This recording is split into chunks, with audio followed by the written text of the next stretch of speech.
여러분 안녕하세요. 10월 15일 여의도 펀드매니저 TV 금요일 시장 분석 및 투자 전략 시작하도록 하겠습니다.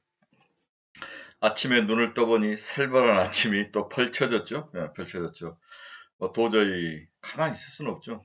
펀드매니저들의 병 중에 하나가 뭔가를 보지 않고 분석하지 않으면 주말이든 휴일이든 불안증에 시달리는 거죠. 뭔가를 읽어야 되고, 뭔가를 봐야 되고, 뭔가를 분석해야 되고, 그렇지 않으면 마음이 불안해서 뭔가를 견딜 수 없는 그런 직업, 그런 직업들이 펀드 매니저인데, 이걸 한 30년 하다 보니까, 뭐 전날 장이 많이 빠졌거나 주말에, 금요일날 시장이 막 망가져 있으면 주말 내내 불안해서 뭔가를 전혀 뭐 놀러를 갈 수도 없고, 뭘 맛있는 걸 먹으러 갈 수도 없고, 그냥 뭔가를 읽어야 되고, 분석해 봐야 되고, 알아봐야 되고, 찾아봐야 되고, 이런 직업병들인데, 이 직업병이 오늘 아침에도 발동이 된 것 같아요. 불안해서 뭐 6시나 5시 사이에 일어났는데, 와, 정말 뭐 불안해서, 왜 빠졌지? 뭐 이런 것들 볼 수밖에 없는 그런 상황입니다.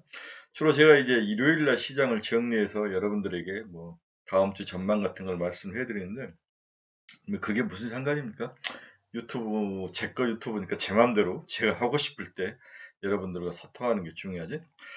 하루를 못 버티나. 그만큼 시장이 약세라는 거죠. 이 하루라는 단어에 큰 의미가 있는데, 그만큼 시장을 보는 시각이 얕고, 그 다음에 단기 어떤 그 악재도 쉽게 무너진다는 것은 전형적인 약세 시장의 특징이라는 거죠.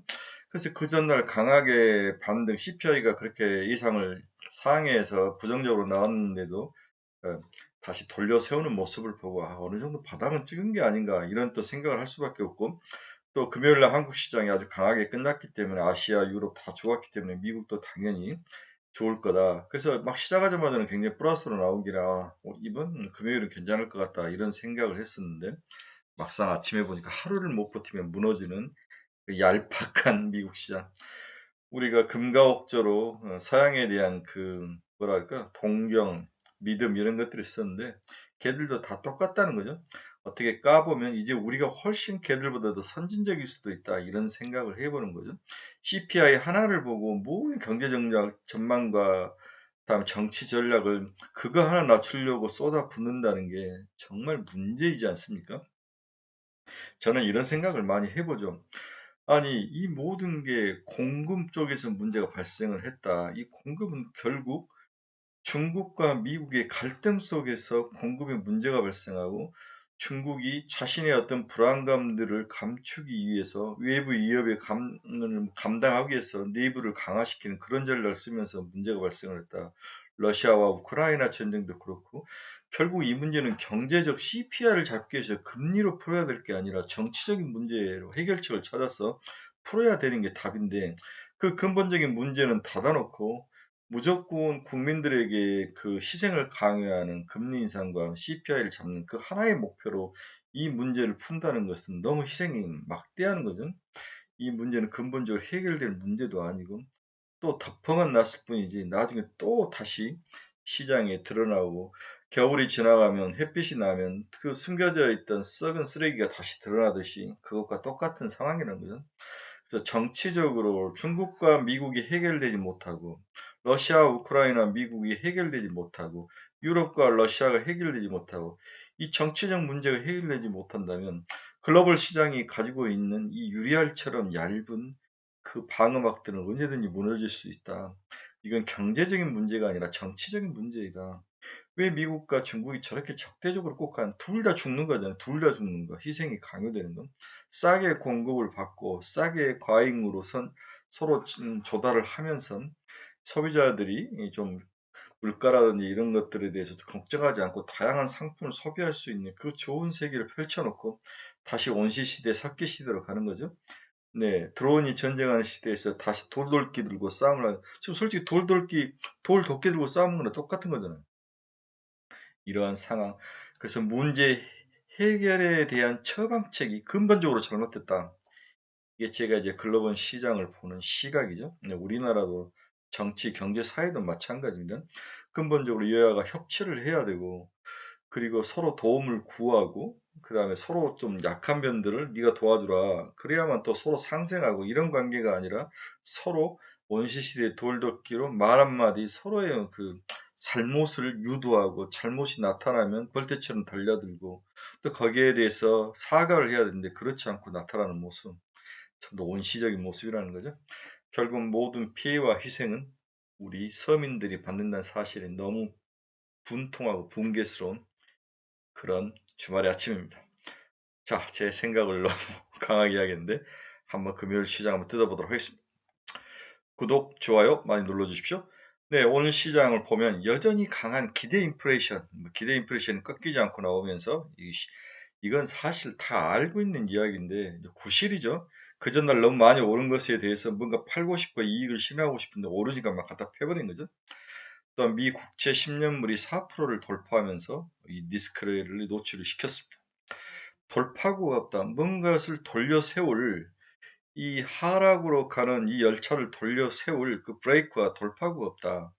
제가 무슨 이야기를 여러분에게 하면 경제는 이런 과학과 다르게 이 시점에서 반드시 브레이크를 걸고 세워야 되는데 세워지지 않다는 거죠.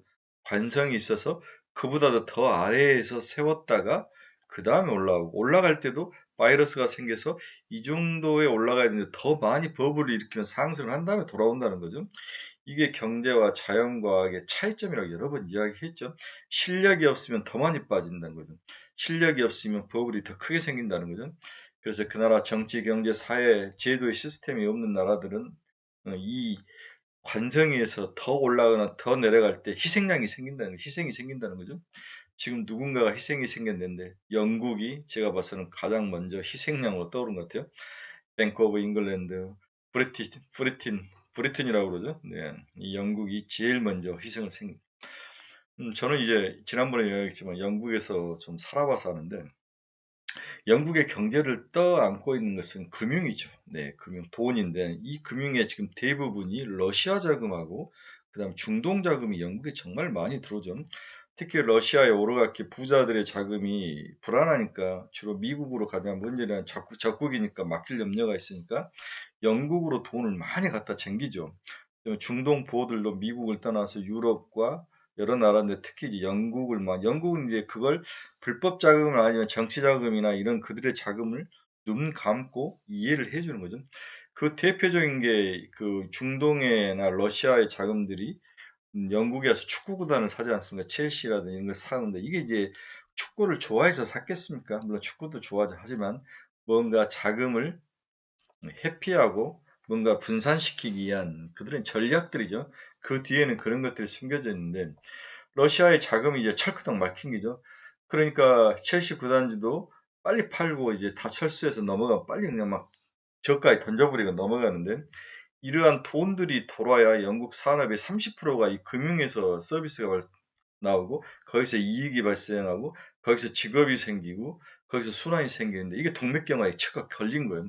이게 가장 먼저 토해서 나 자빠지는 게 영국이었다는 거예요. 시스템 자체가 그렇게 된 거예요. 영국에 가서 살아보신 분은 아시겠죠. 영국은 볼펜심 하나 자기 내부에서 만들지 못합니다. 전부 수입에다 쓰는 거죠. 지식산업과 금융산업밖에 없는데 이들이 뭔가 문제가 생겼을 때는 제일 먼저 자빠진다. 그래서 제조업이 얼마나 필요하며 기본적인 제조업을 가진 나라들이 이제 가치가 올라가는데 그게 중국, 한국, 일본, 독일 이런 대만 이런 나라들이 제조업을 가지고 있기 때문에 그나마 우리나라가 2200이 무너지지 않고 버티는 것은 그 제조업 강국이라는 거죠. 이게 없으면 우리나라는 봤으면 제가 1800, 1500까지 갈 수도 있는 상황일 수도 있었다는 거죠. 이런 문제들. 그래서 영국이 가장 먼저 희생양으로 쓰러지는데 결국 이들의 실필줄에 돈을 공급해 주지 않으면 쓰러진다. 이걸 이제 러시아가 제일 잘 알고 있죠. 네, 미국이 또 제일 잘 알고 있고 이게 언제 풀릴 것인지 이 문제 뭔가 돌파구가 필요하다. 그래서 그 돌파구가 일단 16일 날 16자 중국의 전인대가 끝나고 11월 7일인가요? 미국의 중간선거가 끝나고 그다음 FOMC가 11월 초에 끝나고 뭐 이런 것들이 차근차근 해결이 되면서 죽이 되든 밥이 되든 불확실성이 해결이 돼야 문제가 해결이 되는데 그 사이에 생각보다도 강한 변동성이 우리 주린이들의 계좌를 녹이고 있다는 것. 이게 가장 큰 맹점이라는 거죠. 한 달 안에도 20, 30%씩 계좌가 녹아지는 이 상황에 속수무책으로 당하고 있다는 거죠. 뒤에서 결론으로 이야기하지만 이런 지금 방법은 없습니다. 견뎌야죠. 지금은 매도의 시기가 아니다. 마지막 데스밸리에서 발악을 하는 그 시기이다. 견뎌야죠. 견뎌서 현금이라면 견디면 또 올라옵니다. 한 6개월, 1년만 참으면 최소한 물렸던 것을 7, 80%는 복구를 하기 때문에 그때 파는 게 낫지 않겠나 그런 생각을 해봅니다. 이제 펀드 매니저들이 포트폴리오를 줄이지 않고 가끔 버티는 이유는 왔다 갔다 하면서 계좌가 녹아나는데 그 안에 포트폴리오 종목을 잘못 짜면 많이 녹아나죠. 지수는 5%밖에 안 빠졌는데 자기 펀드는 10%, 20%씩 빠진 케이스는 이제 종목을 잘못한 케이스인데, 그런데 팔지 않고 견디는 이유는 뭐냐면 한번 팔고 나가면 생각보다도 재지집한 타이밍을 잡기가 굉장히 어려워요. 왜냐면 그 많이 빠졌던 종목이 하루 이틀 만에 10%씩만 회복하면서 올라오기 때문에 그 타이밍을 놓쳤을 때는 너무 높아 보이는데 그때 팔고 현금을 가지고 다시 살려고 할 때는 바닥에서 너무 높게 올라오고 그러는 거죠. 2, 3일 만에 15, 20%씩 총 회복을 해버리니까 그러한 그 가능성이다. 이런 것들이 있을 때 지금 바닥이다. 탄력 있게 올라올 확률이 더 높다. 뭐 데드캣 바우스인지 뭔지 뭐가 나타나든지 이러한 것들이 있을 때 이제 펀드 매니저 눈을 감고 견디는데 지금은 그런 견디는 장이다. 이렇게 예상을 해볼 수 있을 것 같습니다. 따라서 미국에서 뭔가 모멘텀이 나와야 되고 중국에서 뭔가 모멘텀이 나와야 되고 영국에서도 뭔가 모멘텀이 나와야 되고 우크라이나와 러시아에서도 전쟁이 중단이 된다든지 평화협상이 있나 뭔가 예, 모멘텀이 나와야 된다. 지금은 러시아도 전쟁이 필요하고 미국도 전쟁이 필요하죠. 중간선거를 이기려면 상원의 반을 가는 건가? 하원의 뭐 전부를 가는 건가? 하원의 반을 가는 건가? 뭐 이게 굉장히 큰 중간선거인데 여기에서 이기기 위해서는 적이 필요하죠. 그래서 마이크 설리반인지 그 안보수석 보좌관이 적은 누구누구다, 중국이다, 뭐 소련, 러시아다, 딱 이렇게 미리 이제 중간 선거를 앞두고 뭔가 미워하는 대상을 강력하게 만들어 나가는 모습을 보는 거죠. 다 중간 선거용이라는 거죠. 시장은 이렇게 복잡하고 돌려 세울 만한 모멘텀이 생각보다 약하다. 그리고 경제라는 것은 관성에 의해서 생각보다 아래보다 우리가 생각하는 바닥이라는 수준보다도 더 많이 내려가고 버블이 생길 때 더 많이 올라간다. 그 사이에 희생양이 생긴다는 거다. 그 희생양에 끼지 않으려고 개인이나 국가나 기업들은 굉장히 주의해야 된다. 그 희생양이 끼지 않는 가장 좋은 방법은 바로 캐시 이스 킹인데 그걸 마련하는 게 이미 시간적으로 좀 늦은 면이 있다. 지금은 버텨야 된다. 주식도 캐시일 수 있죠. 현금이 캐시일 수 있죠. 버티면 올라올 수 있기 때문에 지금은 버텨야 된다. 이러한 뭐 울분을 아침에 막 생각을 해보면서 금요일 오늘 새벽에 끝난 미국 주식시장을 정리를 해봅니다. 네, 미국 주식시장을 보면 다우는 1.34, 나스닥은 3.08. 와, 엄청 빠졌네요. S&P 500은 2.37 빠지며 하락을 했습니다. 나스닥 보십시오. 잠깐 이때 장 시작할 때 좋았는데 바로 무너지는 그런 모습. 전형적인 약세장이었습니다. 유럽은 영국 0.12, 프랑스 0.9, 독일 0.67. 생각보다도 아시아 시장은 크게 올랐는데 생각보다는 작게 오르고 이것들이 이러한 상황들이 미국 시장에 영향을 미치지 않았나. 미국은 또 금요일이라는 사실, 그 다음에 인플레이션 기대 심리가 여전히 높게 나오는 사실, 울고 싶은데 뺨 때려주는 그런 이런 것들로 무너진 모습, 전형적인 얇은 장의 모습을 보였습니다. 기대 인플레이션의 상승 그리고 금리가 상승했다. 특히 금리 부분에서 10년짜리 금리가 4%를 넘었다. 이날 월스트리트는 전날 랠리를 이어갈 재료를 찾는 분위기였다. 그러나 인플레이션에 대한 우려가 다시 높아지면서 시장을 짓눌렀다. 이날 발표된 미시간 소비자 심리지수에서 향후 1년간 물가 상승 전망은 지난달 4.7에서 5.1% 높아졌다. 미시간 소비자 심리조사. 이게 언제 우리들에게 큰 영향이 있었습니까? 없는 그러한 경제지표죠. 하지만 약세장에서는 또 이것들도 하락을 이끌 그러한 요인이 된다는 거죠. 네, 갖다 붙이는 거죠. 향후 5년간 물가 상승 전망치도 지난달 1.7에서 2.9로 높아졌다.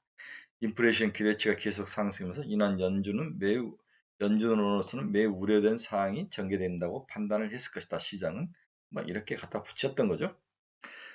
이제 앞에서도 이야기했지만 문제가 되는 것은 미국 10년짜리 국채금리다. 네, 4%를 드디어 찍었습니다. 네, 어제는 올랐다 내려왔는데 오늘은 종가가 4.023%를 찍으면서 금리 상승이 결국은 성장주에 치명타를 가하고 있다. 기업 실적에 치명타를 가하고 있다. 어느 한 나라가 쓰러져야 이 경기가 끝나는 건가? 어느 한 나라가 쓰러지면 그 나라가 큰 대갓집일 경우, 선진국일 경우는 충격이 오래 갈 것이다. 뭐 이러한 리스크들이 숨어져 있지 않나. 금리는 좀 안정을 찾아야 되는데 일단은 10년짜리가 4%를 뚫고 올랐습니다. 4.5까지 이제 각오를 해야 되겠죠. 자, 두 번째는 테슬라와 이런 전기차가 쓰러졌다는 거죠. 네, 테슬라가 7.5% 하락하고 리비안도 11.6%나 하락을 했다. 이렇게 테슬라가 하락한 이유를 살펴보면 뭐 얼토당토하지만 다 아는 이야기죠. 웰스파고라는 은행에서 테슬라 목표 주가를 낮췄는데 테슬라가 인플레이션 감축법 이른바 IRA법 수혜주지만 이런 소비자들이 가격이 상승되고 소비가 위축됐을 때는 테슬라를 살 만한 주머니에 여력이 없다. 그렇죠? 네. 고금리로 할부 금융까지 오르면 테슬라 수요가 위축될 것이다. 이 이야기로 전기차들이 전반적으로 다 두들겨 맞았습니다. 그래서 테슬라는 오늘 19일 분기 실적을 공개할 예정인데 분기 실적은 나쁠 것 같지 않은데 향후 가이던스, 미래 4분기에 대해서 또 내년에 대해서 어떤 가이던스를 줄지가 가장 큰 또 오럴 리스크에 노출되어 있다. 이렇게 볼 수 있습니다. 우리 서학개미들은 난리 난 거죠. 204.9달러. 옛날에 이제 3분의 주식을 뭐 3분의 1 토막 났으니까 가격을 뭐 갱년 불안을 했으니까 과거로 하면 600달러 정도에 된 거죠. 곧 500달러까지 내려올 그러한 상황에 있다. 이렇게 볼 수 있습니다. 리비아는 충격이 더 컸네요. 11.66%. 고급차를 만든 리비안들은 더 영향을 많이 받지 않을까 그렇게 생각이 됩니다. 자, 그러면 전기차만 박살이 나느냐? 당연히 반도체도 박살이 나죠. 엔비디아가 6.13%나 하락하며 어마어마하게 박살이 나서 드디어 112달러. 이러다 100달러 깨지는 게 아닌가. 제가 그렇게 사랑하고 미래 먹거리이고 자손들에게 우리 자녀들을 위해서 매달 50만 원씩 저축하는 이 엔비디아가 이렇게 무너졌을 때 억장이 무너지는 거죠. 어떻게 해야 되나? 하지만 눈 감고 지속적으로 매수해야죠. 100달러 이하에서는 막 그냥 전 재산을 넣더라도 더 매수를 해야 될 것 같다는 생각이 듭니다. 언제 돌아설지 이렇게 해서 이런 식으로 돌아서지 않을까 하는 생각도 드는데 바닥이 100달러를 일단 보는데 엔비디아가 6.13%나 무너지며 저희 가슴이 무너지는 건 중국에 대한 모든 것들을 이제 선진화된 좋은 퀄리티 있는 종목들 먼저 GPU를 막아버린 상황이고 중국에서 대부분을 많이 소화하는 측면 반 이상을 중국에서 소화를 하는데 그 부분을 막아버렸다는 것은 큰 문제인 거죠. 그래서 엔비디아는 G2가 해결이 되면 가장 먼저 많이 튀어 올라오겠지만 G2가 지금처럼 전쟁을 계속한다면 하락의 속도는 좀 더 이어질 확률, 100달러까지 이어질 확률 그런 두려움은 있습니다. 일단 전기차가 무너지고 반도체가 무너졌다 이렇게 볼 수 있습니다. 어제 이제 그 환경TV에서 반도체 애널들이 나와가지고 반도체가 지금 바닥이냐 아니냐에 대해서 열띤 토론을 했는데 여러분 한번 3%가 아니고 환경TV에서 뭐 금요일마다 토론하는 거 있죠? 네. 꾼들의 그건 한번 보십시오. 뭐 저기 유진투자증권의 그 센터장님, 그다음에 송명섭 애널리스트, 또다음에 유명한 또 반도체를 전문으로 한 작가님이 계신데 한번 그분들이 쓴 책도 있더라고요. 네, 한번 보시기 바랍니다. 한번 읽어보면 좋은데 저는 송명섭 위원을 굉장히 좋아하는데 그분들의 의견은 이 반도체의 문제는 이런 내부의 수급도 중요하지만 경제적인 상황이 더 중요하다. 이런 이야기를 많이 하는 거죠. 인플레이션이 낮아야 돼야 되고 소비가 살아야 되고. 그다음에 제가 들은 것에 한 줄로 요약하면 생각보다도 수급 위축이 심하다. 이게 이제 핵심인 거죠. 생각보다도 수급 감소가 심하더라. 수급 감소가 심하면 뭐가 생깁니까? 재고가 생기는 거죠. 재고가 줄지 않을 수 있는 그 가능성. 그렇기 때문에 이제 최악의 상황으로 이제 Q를 줄이는 그러한 전략, 마이크론 테크놀로지가 먼저, 키옥시아가 먼저 하는데 삼성은 지금 버티는데 하이닉스 이야기도 하는데 더 굉장히 어제 충격적이었던 것은 내년에 하이닉스가 1년 전체적으로 마이너스 수익률이 날 수도 있다. 이런 또 경고도 하더라고요. 충격을 좀 먹었습니다. 한번 보시기 바랍니다.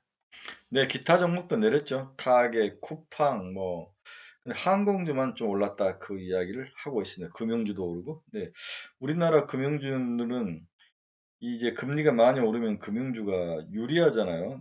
님 이자 마진을 대출과 그러니까 돈 예금과 대출 차이가 님인데 그 이자 마진이 커지면 돈을 많이 벌게 되는 게 이 금융회사들인데 또 변동금리로 가는 게 많고 근데 우리나라들의 금융이 크게 오르지 않는 이유는 그들이 가지고 있는 대출에 대한 부실에 대한 문제점이 또 크게 작용을 하죠.